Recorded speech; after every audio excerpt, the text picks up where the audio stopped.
प्रिय दोस्तों, नमस्कार।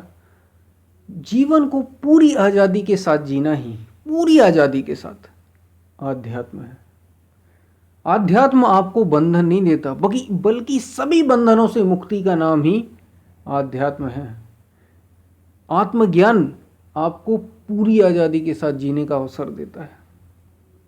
इसी पर हम वीडियो में बात करेंगे। उससे पहले अगर आप चैनल पर नए हैं तो सब्सक्राइब करें, वीडियोस को लाइक भी करें, जो पसंद आए उसको ज़्यादा से ज़्यादा शेयर ज़रूर करें, पूरा सुने वीडियो को, तो आप वास्तविक लाभ वीडियो से ले पाएंगे। जो भी वीडियोस आते हैं उनको पूरा सुनिए, तो आप उसका आनंद भी ले पाएंगे, उसको जीवन में उतार भी पाएंगे और ठीक से बात पूरी समझ पाएंगे। तो हम चलते अपनी वीडियो की तरफ। पूरी आज़ादी के साथ जीने का नाम आध्यात्म है, पूरी आज़ादी के साथ। अब आप ये सोचकर बड़े आश्चर्य में पड़ रहे होंगे कि आध्यात्म पूरी आज़ादी देता है। बिल्कुल देता है। जिनने ये कहा है कि आध्यात्म आपको बंधन में डालता है, उनको आध्यात्म का कुछ भी पता नहीं, उनको स्पिरिचुअलिटी का कुछ भी पता नहीं, उनको आत्मज्ञान का कुछ पता ही नहीं। उनने तो अभी जीवन को जाना ही नहीं, उन्हें कुछ भी नहीं पता आध्यात्म का, ABCD भी नहीं जानते। वे तो नैतिक लोग होंगे, कोई आध्यात्मिक नहीं हो सकते। आध्यात्मिक व्यक्ति कैसे चलता है, कैसे बोलता है, कैसे उठता है, कैसे बैठता है, ये उसकी पूरी आज़ादी होती है, पूरी स्वतंत्रता होती है, उसके हाथ में होता है। हाँ, वो चलता वैसे है जैसे उससे आगे के महापुरुष, यानी उससे जो पीछे के महापुरुष होते आए हैं, वो वैसे ही चलता है। उसको वो अपना भी सकता है और नहीं भी अपना सकता, कोई बंधन नहीं है। वो जैसा चाहे वैसा चलता है। पूरी आज़ादी का नाम आध्यात्म है। लोगों ने लेकिन हमें ये पढ़ा रखा है कि संसार में हमें स्वतंत्रता मिलती है। वास्तव में संसार में तो बंधन ही बंधन है। आप कुछ भी करेंगे, हर चीज में बंधन है। कुछ भी काम करें, सब में बंधन ही बंधन है। इसका नाम संसार है। और कुछ भी काम करें, पूरी आज़ादी है। आपको निर्णय लेना है, कैसे करना है उसे, पूरी आज़ादी। ये आपको आध्यात्म देता है, ये आपको आत्मज्ञान देता है। अब आप बुद्ध को लिए और श्री कृष्ण को लीजिए, दो अलग अलग व्यक्ति, दोनों आत्मज्ञानी, दोनों आध्यात्मिक, दोनों पूर्ण योगी। लेकिन बुद्ध रास्ता अपनाते हैं संन्यास का, साधु का, और आत्मज्ञानी है, उनके नियम अलग हैं। और श्री कृष्ण रास्ता अपनाते हैं संसार का, वे संसार में हैं। श्री कृष्ण एक महापुरुष तो थे ही थे, साथ में भी एक राजा थे। उनने जीवन कैसा जिए हम सभी जानते हैं, लेकिन वे आत्मज्ञानी थे। जरा भी अंतर नहीं है। जो सत्य बुद्ध ने पाया वही श्री कृष्ण ने पाया। और भगवान श्री कृष्ण को तो सबसे ऊंची कोटि का योगी कहा जाता है। लेकिन अगर आप उन्हें बाहर से देखें, पूरी आज़ादी, जैसा चाहे आध्यात्मिक पुरुष वैसे जीवन जी सकता है। कोई नियम नहीं है। नियम तो संसार में होते हैं, बंधन तो संसार में होते हैं। आध्यात्मिक पुरुष जैसा चाहे वैसा अपने को ढाल सकता है, परिस्थितियों के अनुसार, देश काल के अनुसार। यहाँ ऐसे ऐसे महापुरुष हुए हैं जिन्होंने अलग अलग विद्याएं चलाई।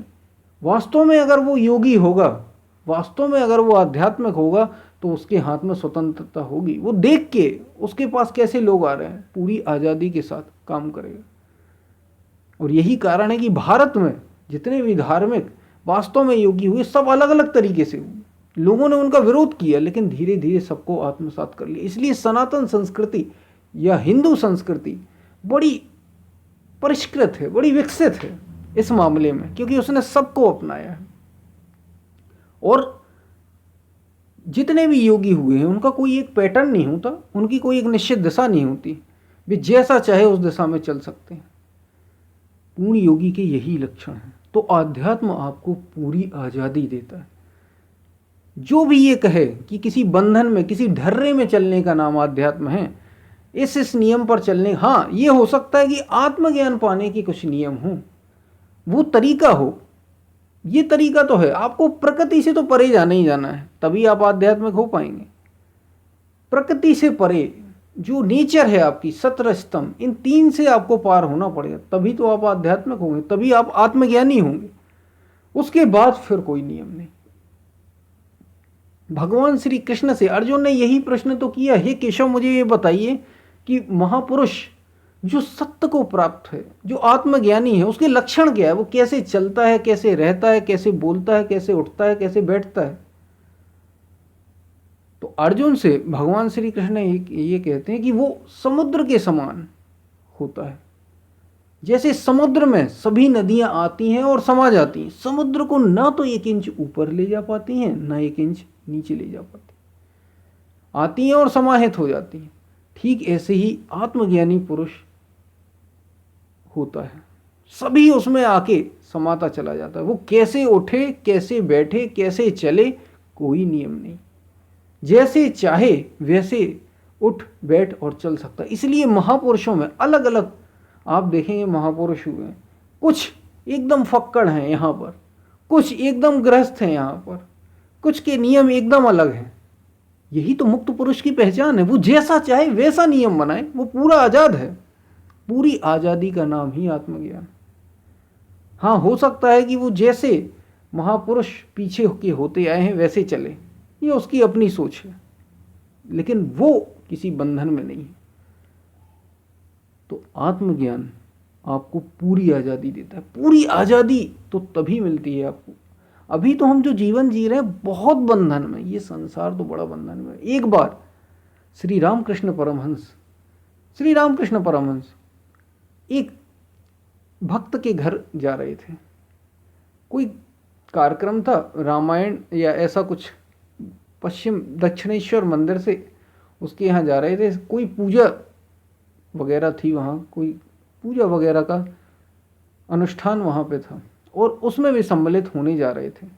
सम्मिलित होने के बाद वे लौट कर आते हैं और उसी बग्घी से जब लौट कर आते हैं तो देखते हैं एक पान की दुकान पर भीड़ लगी हुई है। पान की दुकान वाला व्यक्ति, बड़ी छोटी सी दुकान है और उसमें बैठा हुआ है और पान लगाता जा रहा है और लोगों की भीड़, बड़ा प्रसिद्ध था वो, भीड़ वहाँ लगी हुई। तब श्री रामकृष्ण परमहंस कहते हैं कि संसारी व्यक्ति तो देखो कैसे छोटे में घुसा पड़ा, उसी में लोटे मार रहा है और सभी प्रसन्न हैं उसमें।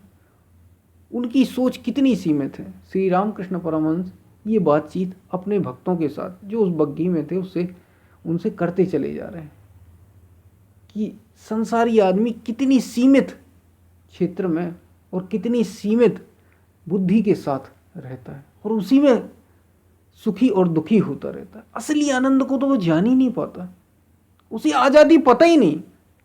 हम इतने बंधन में हो गए हैं कि हमें बंधन ही अच्छे लगने लगे, हमें आज़ादी अच्छी ही नहीं लगती। हम खुलकर उड़ना नहीं चाहते, हम खुलकर आज़ाद नहीं होना चाहते, इतने हमें अपने बंधन प्यारे लग रहे हैं। और ये कोई और नहीं कर रहा, ये हम और आप कर रहे हैं। हम और आप, हमें ही जंजीरों से इतना प्यार हो गया है। ये वासना की जो जंजीरें हैं, ये जो जड़ता की जंजीरें हैं, काम की, क्रोध की, लोभ की, मोह की, ममता की, राग की, द्वेष की, परिवार की, रिश्तेदारों की, देश की, ये सीमाएं, हम सीमाओं से ही प्यार करने लगे। अपनी लिमिटेशंस, जो हमारी सीमाएं हैं, उनसे हमें इतना प्यार हो गया कि हमें वही अच्छा लगने लगा। अब हम आज़ाद नहीं होना चाहते, हम खुले आकाश में उड़ना नहीं चाहते। ये ऐसा हो गया जैसे एक पिंजड़े में बंद पक्षी हो और उसे पिंजड़ा खोल दिया गया, लेकिन अब वो सुरक्षा के भाव से कि यहाँ उसे खाना मिलता रहेगा, और आज खुले आकाश में नहीं उड़ना चाहता। खुले आकाश में उसे सब कुछ मिलेगा। जो आनंद खुले आकाश में, जो आज़ादी खुले आकाश में, वो पिंजड़े में कहाँ। लेकिन पिंजड़े में बंद तोता अब उड़ना नहीं चाहता, उसी में उसकी सोच सीमित हो गई। कहीं हम ऐसे ही तो नहीं होते जा रहे। हमारे महापुरुषों ने महापुरुष बार बार आके क्यों उठा रहे, क्यों जगा रहे हैं हमें?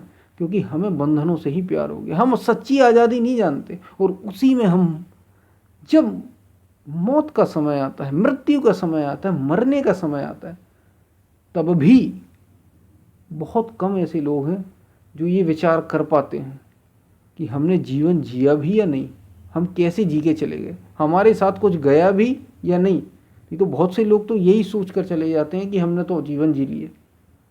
उन्होंने तो स्वतंत्रता को जाना ही नहीं, उन्होंने जीवन को जाना ही नहीं, उन्होंने आज़ादी को जाना ही नहीं, आज़ादी का स्वाद ही नहीं चखा। जब भारत आज़ाद हुआ तो बहुत से लोगों को तो पता ही नहीं चला कि भारत आज़ाद भी हो रहा है। आज़ादी के जो दीवाने थे वे गिने चुने, बहुत से लोगों में थी, लेकिन गिने चुने लोगों ने फैलाई। वो जागृति गिने चुने लोगों ने आम व्यक्ति तक पहुंचाई कि तुम्हें आज़ाद होना है। हम अभी हम गुलाम हैं, हमें आज़ाद होना है। हमारे धन को लूटा जा रहा है, हमारे पदों को लूटा जा रहा है, हमसे जो चाहे करवाया जा रहा है। ये चेतना जागृत की, गांव गांव जाकर जागृत की थी। जो आज़ादी को वास्तव में समझते थे वे तो कुछ ही थे, सब नहीं जानते। ऐसे ही स्वयं की आज़ादी है। जो मुक्त हो चुके हैं, वे बुद्ध, वे कृष्ण, वे महावीर, वे मीरा, वे शबरी, वे गार्गी, आदि शंकराचार्य हों, स्वामी विवेकानंद हो, श्री रामकृष्ण परमहंस हो, ये गिने चुने ही लोग हैं। ये कह रहे हैं कि तुम मुक्ति की ओर आओ, तुम मेरी ओर आओ, तुम्हें सच्ची मुक्ति का, सच्चे आनंद का, ये सुख दुख से एक परे परम सुख है, वहां तक आओ। तुम आध्यात्म की ओर आओ जो तुम्हें पूरी आजादी के साथ जीना सिखाएगा। क्या तुम बंधनों में उलझे हो? क्या तुम संसार में ही सुख दुख में उलझे पड़े हो? तो जीवन बहुत विशाल है। स्वयं को जागने की जरूरत, जगाने की जरूरत है। और वो जगाने का मतलब क्या? संसार में मोह निशा सब सो बनिहारा, देखत स्वपन अनेक प्रकार। मोह रूपी रात्रि में सभी अचेत पड़े। ज्ञानी पुरुष, संयमी पुरुष जाग जाता है। और वो जागने का मतलब क्या? भीतर की ओर मुड़ता है। भीतर की ओर मुड़ने का नाम ही आध्यात्म है। तभी तो आजादी मिलेगी आपको। तो आइए आध्यात्म की ओर बढ़ें, अपनी आजादी की ओर बढ़ें। पूर्ण स्वतंत्रता हमें चाहिए, पूर्ण आजादी हमें चाहिए। इसलिए आध्यात्मिक बनिए, इसलिए आत्मा के अधिकार में आइए, सत्य के अधिकार में आइए। हम फिर मिलते हैं, तब तक के लिए धन्यवाद।